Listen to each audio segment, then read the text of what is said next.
Okay, you know the drill. Best units on top, and something to argue about at the bottom. Tzeentch has a pretty small roster, but there's a lot of overlap, so let's figure out which units are the best. Starting off with the flamers, this one's pretty easy. The normal flamers that come with many models do vastly more damage than the single entity flamer. It's also more expensive and is either equal to or worse than this unit in basically every way. But something people usually don't expect is how strong Tzeentch's frontline is. It consists of 3 units: Blue Horrors, Forsaken, and Spawn. Now while the Blue Horrors are quite good and you can't really go wrong with them, Forsaken and Spawn make for a combo that is basically unkillable. They're crazy tanky when you stack them on top of each other, and the Spawn have an armor debuff which really help out the Forsaken. Using a stack of half Forsaken and half Spawn, you can win battles cost efficiently, and you won't have to micro a lot either. But if melee doesn't suit your fancy, we have 2 flavors of pink horrors. The normal ones are different from the blues because they have a lot more ammunition and they do a bit more damage. But the Exalteds are not that different from pinks. They're over 50% more expensive, and most of that money goes to their melee stats. But as a range unit, you don't really need that unless you're spamming Exalted Horror stacks in the late game. Now before we get into the mobility, some special units. You may disagree, but I feel like Tzeentch's Soul Grinder is worse than the Flaming Chariot. Now this will seem crazy to some, but hear me out. Tzeentch's Soul Grinder is an all-purpose unit that's sort of bad at every job it does. Yes, it's mobile terror, but it's not that fast, which means it gets overshadowed by another unit. It has a decent ranged attack, but it doesn't have nearly enough ammo to kill anything, and its melee stats are not great. Tzeentch's Soul Grinders will lose most one-on-one fights against any combat single entity. But the Flaming Chariot, on the other hand,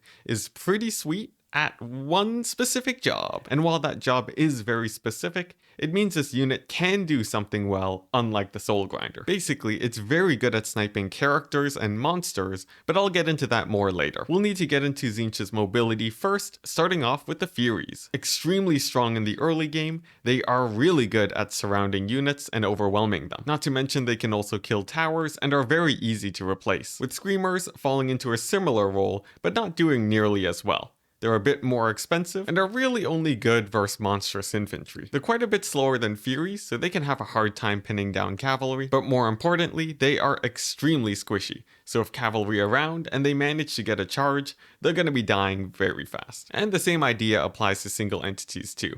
A single hit means you could lose a few models of Screamers against the wrong targets. So instead, I recommend Doom Knights over them. These guys are not nearly as cost efficient as Furies, but they make for an excellent late game option. They're a good deal tankier, which makes it very hard to lose them, but I personally like them because they have very good auto-resolve strength. Just know that if you're struggling for money, like in the early game or multiplayer, you should not be taking them. You'll get a lot more mileage taking 3 Furies instead. Now where do Chaos Knights fall into this? They're only a little bit less expensive than Doom Knights, but they don't bring that much to the table. They're decent enough cavalry, but I'd rather have 2 Screamers instead of them, which is already a bad sign. Lastly, we have Mini Sarthorial, and he's the one overshadowing the Soul Grinder. More mobile, which means it's easier to spread terror. He'll fight better, especially if you're cycle charging, and while he doesn't have a ranged attack, his spells more or less make up for it, and the Soul Grinder doesn't really have that strong ranged anyways. Now I did mention, the Burning Chariot does a lot better than most people think, and I explain why in the bottom right video. You can also see a link in the description.